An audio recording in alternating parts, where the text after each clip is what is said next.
Bien-aimés dans le Seigneur, je vous salue au nom de Jésus. Je vous salue au nom de Jésus. Est-ce que vous êtes dans la joie d'être dans la maison de votre Père ce matin?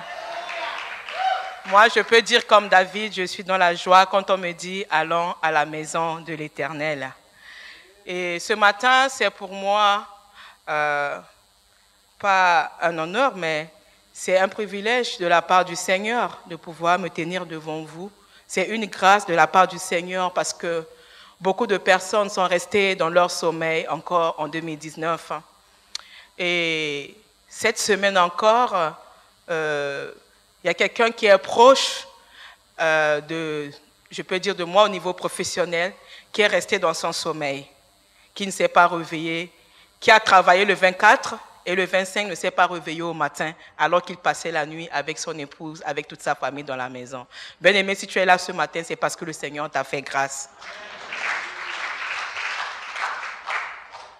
Et pendant que je préparais le message de ce matin, humainement, je me disais, c'est la fin de l'année, quoi de plus normal que de parler des actions de grâce, de la reconnaissance pour ce que le Seigneur a fait dans nos vies durant l'année 2019. C'est normal, non? Et toutes mes orientations étaient portées sur ça. Et le Seigneur, il a son plan. Le Seigneur connaît les besoins de nos cœurs. Et c'est seulement hier matin qu'il a changé tout mon message, au fait. Pendant que j'étais vraiment dans cette disposition de préparer le message, le Seigneur m'a donné une autre orientation. Je peux vous dire que j'avais 3 messages que j'ai préparés pour la journée d'aujourd'hui.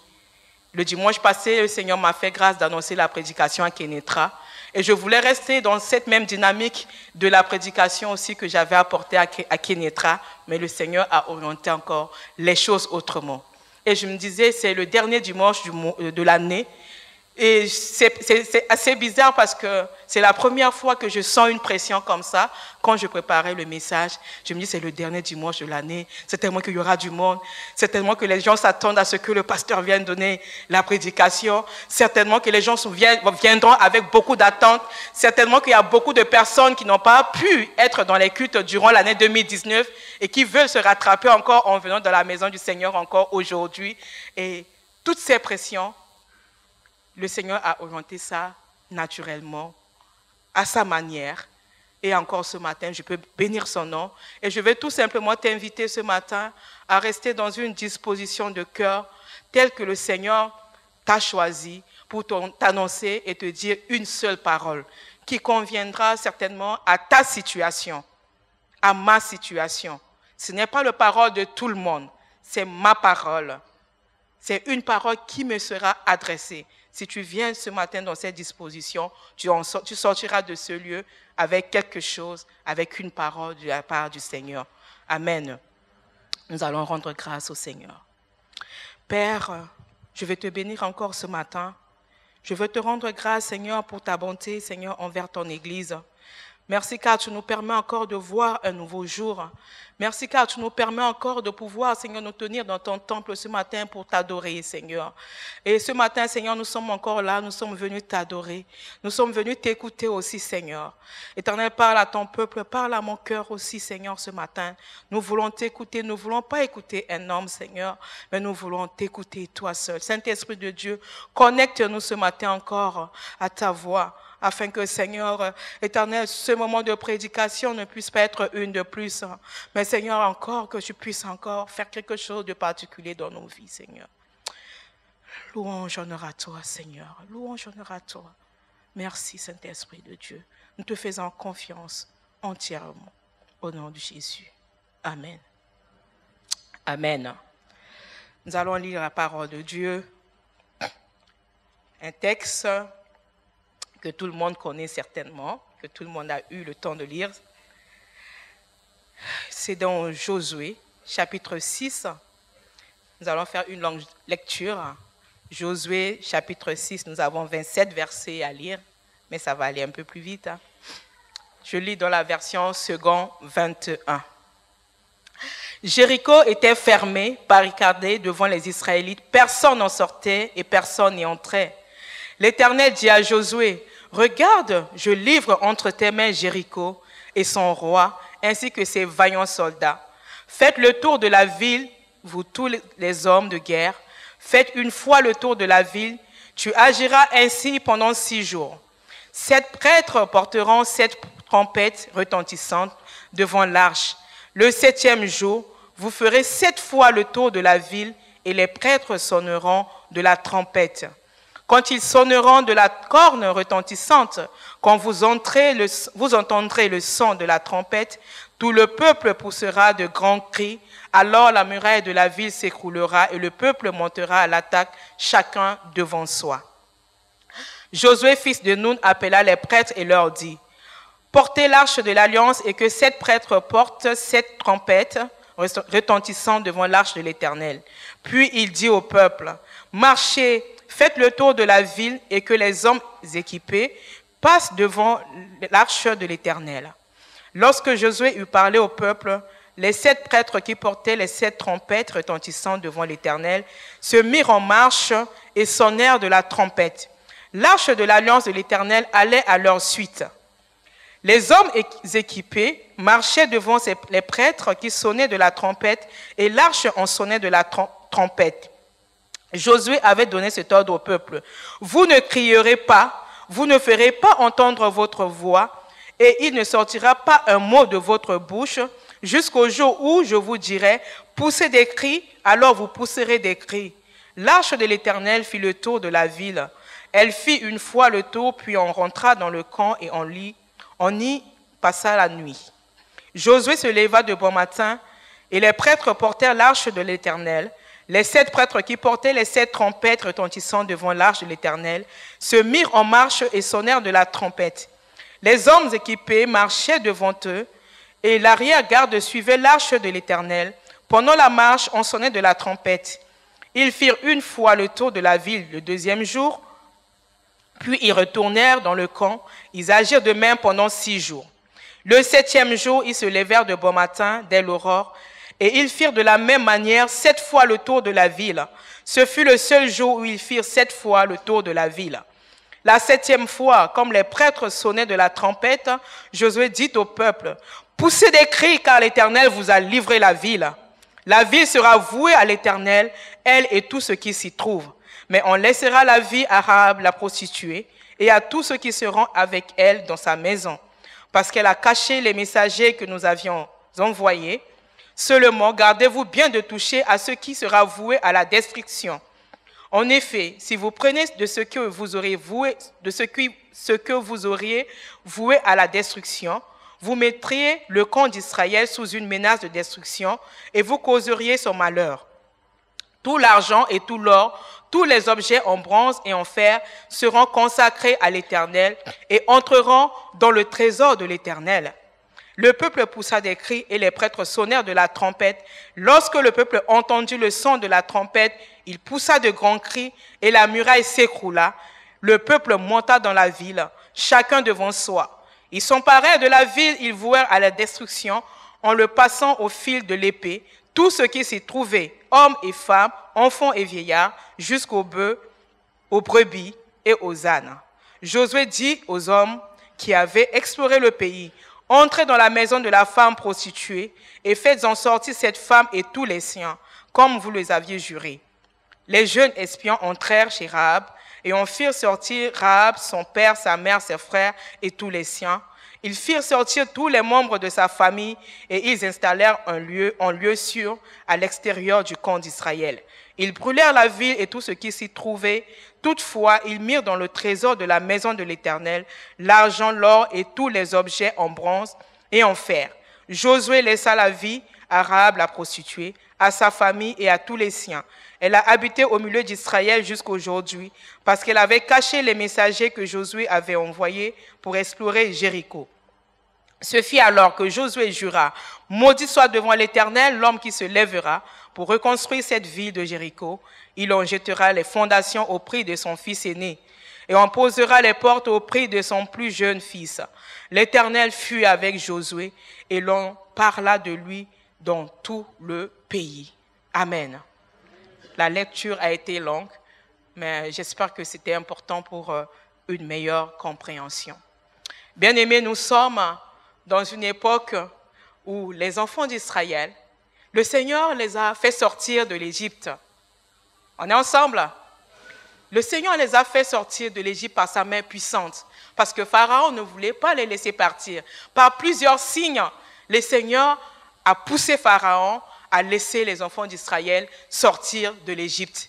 Et quand les enfants d'Israël devaient sortir de l'Égypte, également, le Seigneur a opéré des miracles au travers de Moïse, où, par la main puissante de l'Éternel, la mer des roseaux s'est fondue en deux et le peuple d'Israël a pu traverser. Et Pharaon qui les poursuivait, malgré tous les signes que le Seigneur lui a montrés pour pouvoir laisser les enfants d'Israël sortir de l'Égypte, il a endurci, la Bible nous dit que le Seigneur a endurci son cœur pour montrer sa gloire. Parce qu'il a continué à poursuivre les enfants d'Israël et le Seigneur a fait immerger, submerger par l'eau, Pharaon et toute son armée, ses chars, ses chevaux, tout était submergé par l'eau. C'était la puissance de Dieu. Et entre-temps, le Seigneur n'a pas permis à son serviteur Moïse de pouvoir traverser, de pouvoir entrer avec le peuple en Canaan, la terre promise que le Seigneur avait annoncée aux enfants d'Israël.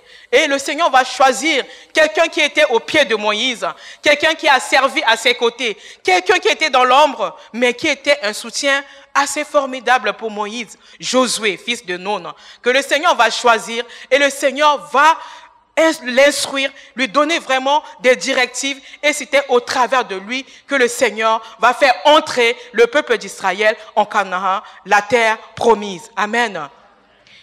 Et entre-temps, quand le Seigneur a donné des instructions à Josué pour pouvoir entrer en Canaan, ils ont déjà traversé. Ils sont déjà en Canaan parce qu'ils ont traversé le Jourdain. Et en traversant le Jourdain aussi, le Seigneur a opéré des miracles. Parce que le Seigneur a donné des instructions à Josué comment il devait faire pour que le Jourdain puisse se fondre aussi en deux, afin que le peuple puisse traverser. Et le peuple a traversé. Mais quand le peuple a traversé le Jourdain, ils sont dans Jéricho, dans la ville de Jéricho. Mais il y avait des murailles qui étaient là, une forteresse, qui les empêchait de pouvoir entrer en possession de la ville, de rentrer dans la ville. Au verset 1, on nous dit que Jéricho était fermé, barricadé devant les Israélites. Personne n'en sortait et personne n'y entrait. Vous voyez un peu? Jéricho était fermé. Et alors, devant cette forteresse, devant cette muraille qui était vraiment fermée, devant cet obstacle, que devaient faire les enfants d'Israël? Certainement que la peur pouvait les gagner. Certainement que l'inquiétude pouvait commencer encore à pousser en eux. Comment le Seigneur qui nous a fait sortir de l'Égypte, comment le Seigneur qui nous a fait traverser encore dans le désert, nous permet encore de pouvoir voir encore un mur se dresser devant nous avant de rentrer en possession de cette ville. Bien-aimés, le peuple est entré par un miracle en traversant déjà le Jourdain à sec, tout comme il était sorti d'Égypte par un miracle en traversant la mer des Jonques. Quand on voit un peu le décalage, ça fait 40 ans. Mais on peut encore se conforter dans cette parole où la Bible nous dit « Le Seigneur, il est le même, hier, aujourd'hui et éternellement. » Dans ce chapitre 6, nous trouvons les principes sur lesquels sont basées les conquêtes des Israélites. C'est vrai que l'œuvre est tout entière de Dieu. On voit la main de Dieu en train d'agir durant ce passage, dans ce passage de chapitre 6.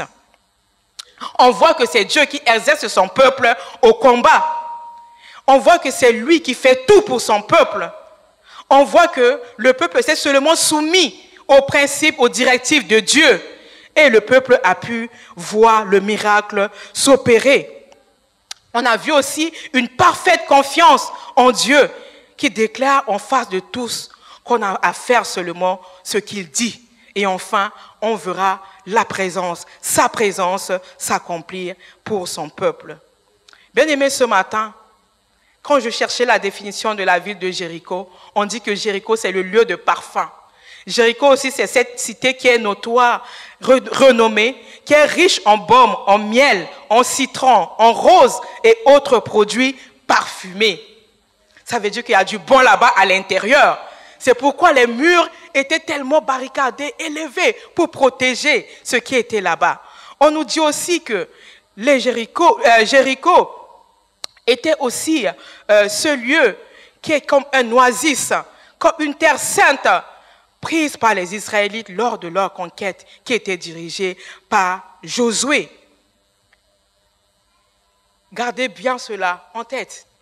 Il y a le miel, il y a le parfum, il y a les roses, il y a les meilleurs senteurs à Jéricho. Ce matin, le thème de notre message, c'est tes murs de Jéricho, les murs de mon Jéricho doivent tomber. Amen. Les murs de ton Jéricho doivent tomber pour que tu puisses entrer à l'intérieur de Jéricho pour pouvoir bénéficier des meilleures saveurs, des meilleures senteurs, du miel, des roses qui se trouvent à l'intérieur. Si on s'engage ensemble, on avance ensemble à la fin de ce message, ce n'est pas moi, mais c'est ce que le Saint-Esprit a promis faire ce matin. Il va faire tomber les murs de ton Jéricho. Alors, quels sont les principes pour que les murs de Jéricho tombent? La Bible nous dit que le Seigneur a donné des instructions à Josué. Josué a reçu d'abord les instructions divines, dans le verset 2 au verset 3. À Jéricho, on nous dit que les portes étaient fermées avec soin. Humainement, le général Josué, comme j'aime bien l'appeler, Josué, je dis, c'est un général. Parce que c'est quelqu'un qui ne recule pas devant les combats. C'est quelqu'un qui croit fermement à la parole et c'est quelqu'un qui a mené beaucoup de combats. Quand on lit tout le livre de Josué, on se rend compte que c'est quelqu'un qui a mené beaucoup de combats avec les enfants d'Israël. Et comme le Seigneur lui a promis dans le chapitre 1 de Josué, qu'il sera avec lui tous les jours de sa vie. Il ne l'abandonnera point, il ne le délaissera point. Et il sera avec lui. Et son nom est resté plus grand. Sauf à la bataille de Haï, où quand Achan a violé les instructions de Dieu et ils ont perdu dans un premier temps, mais quand Josué est revenu devant la face du Seigneur, le Seigneur lui a montré ce qui a fait que le peuple a échoué dans cette bataille et quand cela a été corrigé, on a vu qu'il est reparti encore à la conquête et il a remporté encore la victoire par la grâce de Dieu. Amen. Donc j'ai surnommé Josué le général. Alors, humainement, on a vu que le peuple pouvait vraiment avoir peur. Mais on a vu encore que Josué a respecté les instructions de Dieu. Il a fait asseoir le conseil des armées. Ils ont réfléchi ensemble certainement. Pour proposer peut-être des stratégies d'attaque. Ils pouvaient le faire pour entrer dans la ville.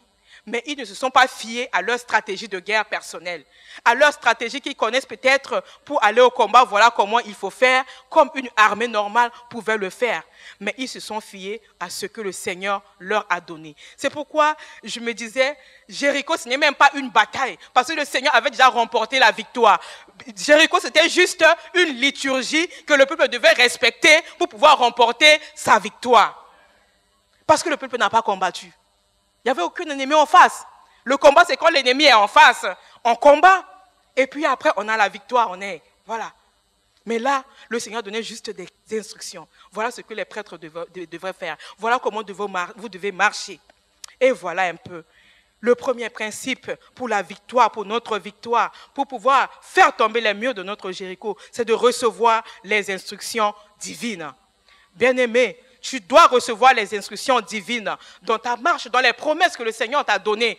Peut-être tu as prié que ces instructions ne se réalisent pas. Est-ce que tu as reçu des directives de la part du Seigneur? Accroche-toi à ces directives-là. À Horeb, Dieu s'est révélé autrement à Moïse pour traverser le Jourdain. C'était une autre instruction pour faire sortir Israël d'Égypte. Dieu a donné aussi des instructions. Il a dit, quand le peuple était troublé, il a dit, le Seigneur combattra pour vous. Quant à vous, gardez le silence. Bien-aimé, quelque chose de plus particulier que je vais témoigner, que certainement que tout un chacun de nous connaît. On a tous intercédé pour notre mission à J5 durant ce dernier trimestre de l'année 2019, n'est-ce pas? On a prié, on a prié, on a prié. Et je me rappelle que on trouvait des locales, on nous proposait des locales, on visitait des locales, mais c'est comme si les portes étaient hermétiquement fermées devant nous comme les murs de Jéricho. Et puis, quand le CP était entré en retraite au mois d'août, fin août 2019, pour préparer l'année ecclésiale, on a prié, on a demandé des instructions de la part du Seigneur. Le Seigneur a été très clair avec nous. Le Seigneur nous a donné des orientations. Le Seigneur nous a donné des directions que nous devons porter la mission de J5 en tant qu'Église ensemble. Ça ne devait pas être une mission du frère Albert. Ça ne devait pas être une mission du frère Jimet de J5. Ça devait être une mission de l'Église. Et comment on devait faire cette prière? On devait observer des moments de jeûne, consacrer un vendredi dans le mois, prier et intercéder pour la mission à J5 afin de voir sa gloire. Vous avez été tous témoins de ce que le Seigneur a fait. On avait eu un contrat d'1 an. On a cherché des locaux. On a visité tellement. On était vraiment à un moment donné découragés au point d'accepter même l'inacceptable. N'est-ce pas les membres du CP? Mais vous savez ce que le Seigneur a fait, notre Dieu, il est merveilleux. Pour faire tomber les murs de notre Jéricho, il a utilisé les mêmes personnes qui nous ont dit, on ne vous renouvelle plus le contrat. Pendant 6 mois, personne n'est venu prendre leur local. Pendant 6 mois, les gens ne se tournaient pas dans leur famille. Pendant 6 mois, une personne de cette même famille a décidé de pouvoir redonner le local à J5, pour l'église de J5. Et c'est eux-mêmes, ce n'est pas l'église, frères, sœurs. Mais c'est eux-mêmes qui ont appelé pour demander à ce qu'on puisse venir prendre les clés de ce même endroit, ce même local qu'on avait déjà utilisé il y a de cela 6 mois en arrière. Et cette fois-ci, on est parti avec un contrat de 3 ans. Est-ce que ce n'est pas merveilleux?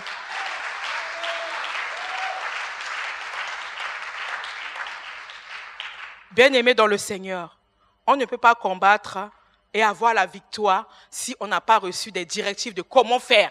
On va le faire à notre manière et autant de fois qu'on va le faire à notre manière, on va échouer et on pensera que le Seigneur n'a pas exaucé nos prières. On n'a pas tout simplement respecté les règles du jeu. On n'a pas reçu les instructions, on n'a pas respecté. Parfois le Seigneur donnait même les instructions, mais on n'a pas respecté ces instructions. Ici, le Seigneur a donné les instructions, c'est une chose. Mais Josué a respecté les instructions que le Seigneur lui a données pour pouvoir gagner, pour pouvoir voir la victoire s'accomplir. Deuxième principe, c'est le silence. Le silence est l'un des principes qui nous permet de remporter nos batailles. L'Éternel a demandé plusieurs fois dans la Bible à son peuple de garder le silence, car c'est lui qui combattra pour lui. On pourra voir cela dans Exode 14, 14. Dans Lamentation 3, 26, il est dit aussi, il est bon d'attendre en silence le secours de l'Éternel. Ici encore, au verset 10, le général Josué a ordonné au peuple de ne pas faire de bruit. Oui, c'est dans le calme et la confiance que sera votre force. Ésaïe chapitre 30, verset 15 peut encore nous le dire. C'est dans le calme et la confiance, bien-aimés. Jésus pouvait dire à ses disciples que votre cœur ne se trouble point et ne s'alarme point. Croyez en Dieu et croyez en moi. Bien-aimés, l'ennemi de la foi, c'est la peur. Tu peux recevoir une instruction de Dieu, une orientation pour décrocher ta victoire. Mais le doute, la peur viennent t'assaillir au point que tu te remets en cause. Et tu remets même en cause les promesses de Dieu dans ta vie. L'ennemi de la foi, la peur. Et encore ce matin, quand ton cœur est troublé, la paix intérieure te manque. Tu es déconnecté de la réalité spirituelle. Tu te connectes juste à la réalité physique que tu vois. Déconnecte-toi ce matin. Connecte-toi à la réalité spirituelle. Et si tu te connectes réellement à la réalité spirituelle, tu vas voir que les murs là sont déjà tombés. Amen. Bien-aimés, dans l'inquiétude, le doute, la peur, nous sommes parfois tentés de chercher des solutions auprès des hommes. C'est vrai, parfois on peut trouver des solutions auprès des hommes. Dans l'inquiétude et le doute, nous pouvons aussi tenter de pouvoir chercher à reculer en Égypte pour chercher à vivre encore sous la servitude. Dieu a déjà fait sortir son peuple dans le désert. Vous avez vu l'histoire, le parcours du peuple d'Israël. Mais quand ils étaient dans le désert, à un moment donné, ils ont revendiqué Égypte. Si tu retournes en Égypte, les murs de Jéricho, tu ne les verras plus tomber. Ça va rester devant toi, les forteresses vont rester là. Quand tu traverses, avance, fonce. Prends l'altitude, prends une attitude d'altitude. Et là, tu verras que le doute va te quitter. Que le doute ne t'amène pas à repartir en Égypte. Que le doute te pousse. Que le doute disparaisse et prie que le Seigneur dissipe tes doutes et que tu lui fasses entièrement confiance. L'Égypte, c'était une espérance illusoire d'une alliance avec Pharaon. Mais l'espérance que le Seigneur te donne, ce n'est pas illusoire. L'espérance que le Seigneur te donne, c'est une espérance qui est réelle et que tu dois voir s'accomplir dans ta vie. Troisième principe, Jéricho, c'est l'expression de la force et des armes de l'ennemi en tant que première ville placée comme barrière pour arrêter la marche du peuple de Dieu. La Bible nous dit que cette ville est mise pour toujours en interdit et un jugement est même prononcé contre celui qui va rebâtir, qui va relever cette muraille-là. Quand le Seigneur te délivre, quand tu vas faire tomber tes murs de Jéricho, personne ne viendra pour reconstruire encore cela. C'est fini. Personne, parce qu'il a voué à interdit. Quand tu as remporté tes combats, quand le Seigneur te donne la victoire sur peut-être des péchés, sur des épreuves, sur peut-être des difficultés de ta vie, sur des promesses avec lesquelles tu t'es battu pendant longtemps, quand le Seigneur te donne la victoire, il y a des choses pour lesquelles le Seigneur te demande de ne plus faire. Le Seigneur te demande tout simplement de pouvoir avancer. Il y a des interdits. Il y a des choses qui doivent vouer à l'interdit dans ta vie. Des relations, des fréquentations. Le caractère doit changer si tu veux goûter les meilleurs senteurs de Jéricho. Ton langage aussi doit changer. Tu dois adopter un langage positif. Tu dois adopter un langage du ciel. Un langage terrestre ne te permet pas de manger les fruits ou de pouvoir goûter aux meilleures choses qui sont dans Jéricho. Bien-aimé, ton témoignage aussi doit changer. Ton passé est ton passé. Ça doit être voué à l'interdit. Même parfois, ton code vestimentaire aussi doit changer. Je parle un peu aux jeunes. Tu ne peux pas t'habiller bizarrement, on te voyait hier avec des habits déchirés dehors, et puis tu n'étais pas encore avec le Seigneur, tu viens, tu es avec le Seigneur, tu t'habilles n'importe comment, il n'y a pas de différence. C'est important. Ton code vestimentaire doit changer. Tu ne dois plus exhiber les nombrils dehors pour nous les sœurs. Ça doit changer. Parce que ça te distingue. Ça te permet de distinguer. On doit changer. On doit changer. Principe 4. On doit faire confiance en Dieu, dépendre entièrement de lui. Le principe est resté le même. Dans le buisson ardent, le chef de l'armée de l'Éternel, le Saint-Esprit en moi, le Saint-Esprit en toi, avait demandé à Moïse de pouvoir enlever ses sandales. Mais au chapitre 5 qui a précédé le texte qu'on a lu ce matin, on a vu que Josué aussi, en tant que serviteur de Moïse, quelqu'un qui a cheminé avec Moïse, il a été visité par l'ange de l'Éternel, le chef de l'armée de l'Éternel, pas n'importe qui, le chef de l'armée de l'Éternel. Au chapitre 5, il est venu visiter Josué. Josué avait peur. Il lui a même posé la question, tu es pour nous ou tu es contre nous? Il a dit, je suis ni pour l'un ni pour l'autre, mais je suis l'ange de l'armée de l'Éternel. Je viens maintenant. Et Josué était où? Il était près de Jéricho, quand l'ange l'a visité. Et l'ange lui a demandé aussi de pouvoir délier ses sandales, parce que le lieu là où il se trouvait était aussi saint. Le Seigneur nous demande aussi de pouvoir aspirer à cette sainteté pour avoir cette visitation. Pour avoir cette visitation bien-aimée qui nous permet de rentrer en possession de nos promesses, on doit se débarrasser de certaines choses.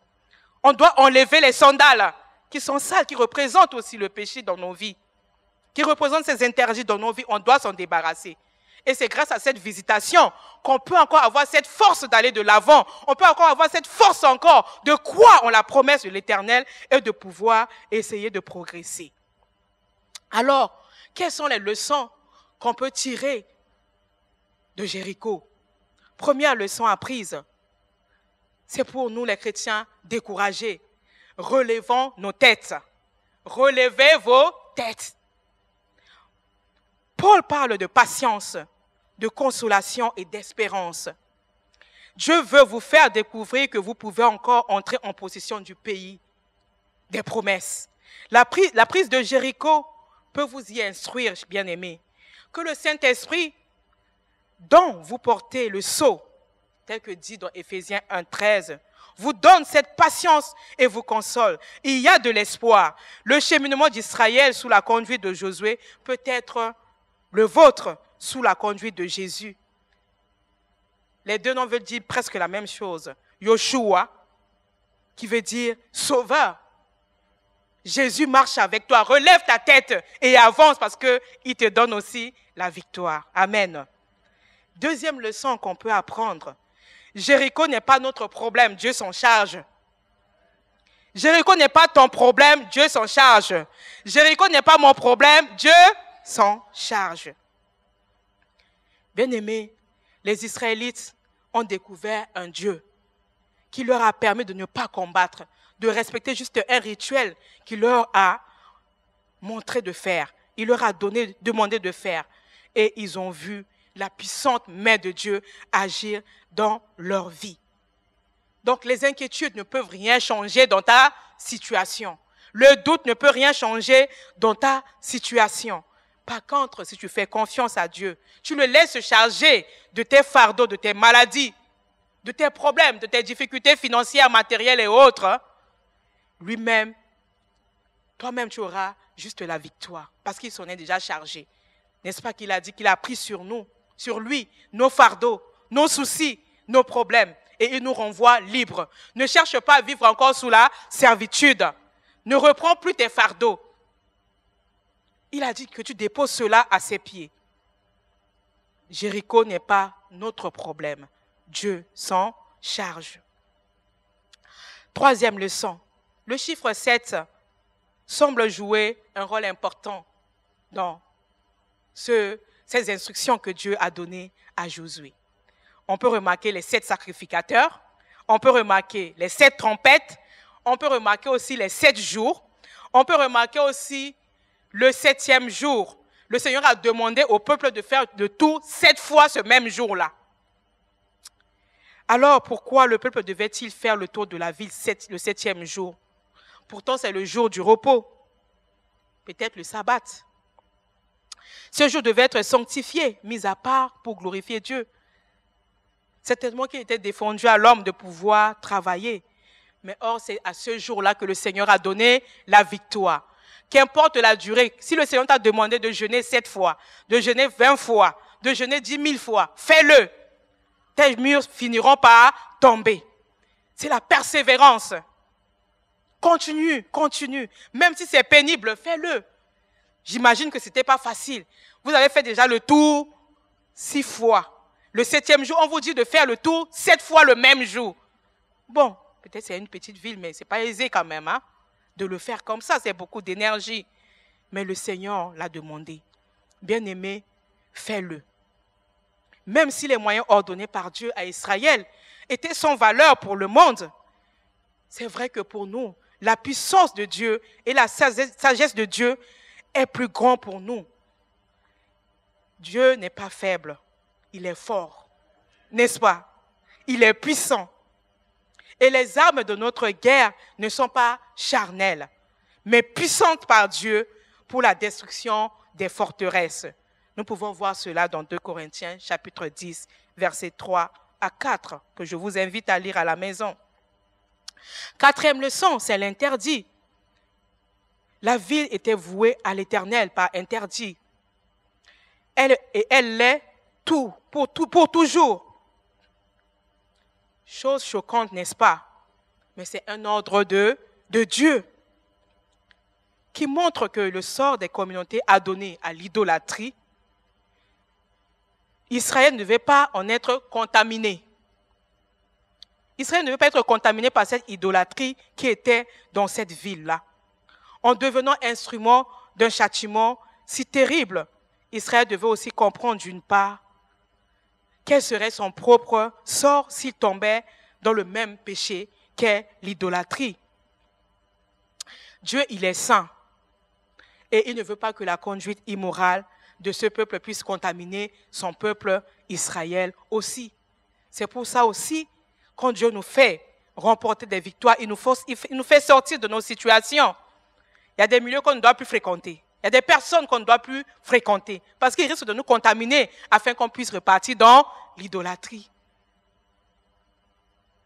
Jéricho est un type de prémisse aussi. Les prémices sont les premières récoltes qui appartiennent à Dieu. Bien-aimé, le Seigneur a demandé à ce qu'on puisse consacrer l'or, les objets en or, en argent, en bronze, en fer pour lui. Nous sommes dans cette année encore où le Seigneur nous invite à une consécration. Il y a des choses dans nos vies. Parfois, on considère que ce sont des choses de valeur. Parfois, on considère que ce sont des choses pour lesquelles on ne peut pas lâcher. C'est ça que le Seigneur nous demande de lui consacrer. Parfois, c'est même notre argent. C'est vrai que maintenant, on n'aime plus parler de l'argent dans l'église. On dit que non, les fidèles vont dire qu'on demande beaucoup. Les fidèles vont dire que voilà, dans cette église-là, c'est argent, argent. Bien-aimé, si tu veux voir aussi les Jéricho tomber, tu ne dois pas donner à Dieu ce qui est minable. Tu dois donner à Dieu ce qui est un objet de valeur. Quand le Seigneur te fait aussi rentrer dans ta bénédiction, pense au Seigneur qui t'a sauvé. Pense au Seigneur qui t'a délivré. Donne-lui les prémices de ce qu'il t'a donné. Amen. Qu'as-tu que tu n'as pas reçu de lui? Tout ce que nous avons, nous l'avions reçu de la part du Seigneur. Et c'est pour cette raison que nous devons encore lui rendre les prémices de ce qu'il nous a donné. Cinquième et dernière leçon. La foi peut compter sur toutes les promesses divines. Oui, bien-aimé, il est difficile de trouver côte à côte dans l'Écriture. Ce matin, maman Maggie, comme si on était connectés, mais on n'est connecté, pas on était, comme si, mais on est connecté. Ce matin, maman Maggie a encore donné ce passage des héros de la foi. Et quand je lisais Hébreux 11, verset 6, je me rends compte que c'est quand même subtil de voir mettre côte à côte Josué et Rahab dans ce verset-là. On a dit dans Hébreux, c'est par la foi que Josué et Rahab caractérisaient l'un et l'autre par Dieu. Excusez-moi. Si le multimédia peut nous projeter le verset pour qu'on lise exactement dans la version de second 21. Hébreux 11, verset 6. Bien aimé, les deux personnages, Josué et Rahab, qui n'ont pas la même vie, qui n'ont pas le même appel, ils ont été qualifiés par Dieu. Ils ont été qualifiés par Dieu comme reconnus dans la parole, comme les hommes de la foi. C'est pour nous faire savoir que seule la grâce de Dieu pouvait s'occuper de Rahab. Et c'est ainsi qu'elle sera délivrée, comme un tisson sauvé. Rahab a été délivrée. Sa maison se trouvait sur cette muraille qui était détruite. Mais le Seigneur l'a épargnée. Le Seigneur l'a épargnée. Or, sans la foi, il est impossible d'être agréable à Dieu, car il faut... C'est pas celui-là. On peut avancer. C'est par la foi que Rahab et Josué, c'est cette partie-là que je cherche. 31. Désolé. Multimédia, allons au 31. C'est par la foi que Rahab, la prostituée, n'est pas morte avec les non-croyants parce qu'elle avait accueilli les espions avec bienveillance. Elle avait accueilli les espions avec bienveillance. Par la foi. Parce qu'elle a même déclaré dans les versets qui ont suivi au chapitre 3, elle avait reconnu que les Israélites étaient les enfants choisis de Dieu. Et qu'eux, ils avaient peur d'eux parce qu'ils ont entendu le témoignage de ce que le Seigneur a fait pour eux dans le désert. Elle avait cru en leur Dieu. Et on a vu que Dieu l'avait sauvée. Bien-aimés, si nous voulons voir la réalité des choses spirituelles se matérialiser dans notre vie, nous devons avoir la foi en Dieu. Sans la foi, il est impossible pour nous d'être agréables à Dieu. Et on pouvait voir aussi, c'est que c'est par la foi que Rahab, la prostituée, a pu rentrer même dans la lignée de Christ. Elle est rentrée dans la lignée de Christ. Ça veut dire qu'elle a été sauvée par les œuvres. Elle a été sauvée par ses œuvres parce qu'elle a sauvé. Elle a protégé les espions qui ont été envoyés. Et encore, dans ce moment-là, on peut voir aussi, dans cette même leçon, que Josué était confiant en Dieu pour sa victoire. Josué n'était pas seulement un homme d'action, mais il jouait habituellement d'une telle communion avec Dieu. Il était rempli de l'esprit de sagesse. Bien-aimés, on a besoin de cela. On a besoin de cela.